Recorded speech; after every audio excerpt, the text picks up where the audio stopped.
mais qui récupérera donc la fortune et l'immense collection du créateur Asseddine Nalaya. Pour le moment difficile de le savoir, en pleine bataille pour l'héritage, ses proches refusent tout commentaire tant que l'affaire n'aura pas été jugée par un tribunal.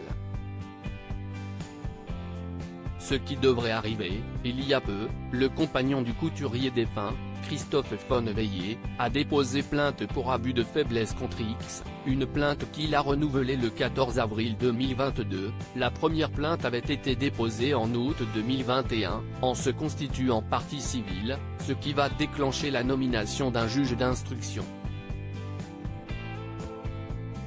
Dans son viseur, une femme, Carla Sozzani, meilleure amie d'Asseddine Nalaya depuis 40 ans, elle aurait profité de la faiblesse de son compagnon depuis 1959 pour lui soutirer des paiements et surtout l'écarter de la gérance de la fondation au nom du couturier.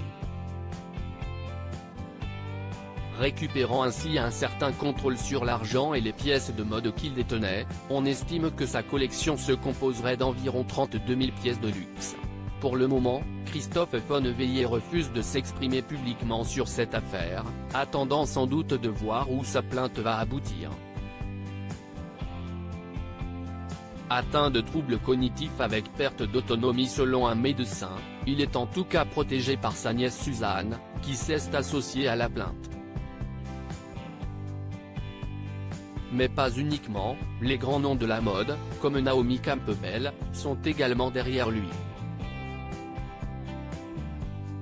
Le problème ? Ni Pax, ni mariage. Pour rappel, peu de gens ont été aussi proches d'Asseddine Nalaya qu'a pu l'être Naomi Campbell, la top modèle appelait même le couturier papa. Mannequin pour son dernier défilé, en juillet 2017 soit 4 mois avant sa mort accidentelle, elle avait bien sûr fait le déplacement jusqu'à Tunis pour assister à ses obsèques. Et n'a jamais eu peur d'accuser Carla Sozzani d'avoir profité de Christophe Vonneveiller, expliquant que celle-ci lui aurait également menti. Une situation difficile qui aurait pu être facilement réglée selon un proche, resté anonyme auprès du magazine Elle. Le souci dans cette histoire, si est que certains aspects ne sont pas officiels. Avant de mourir, Asseddine parlait d'aller chez le notaire. Christophe et lui n'étaient pas mariés, pas pacsés. Mais il ne l'a pas fait.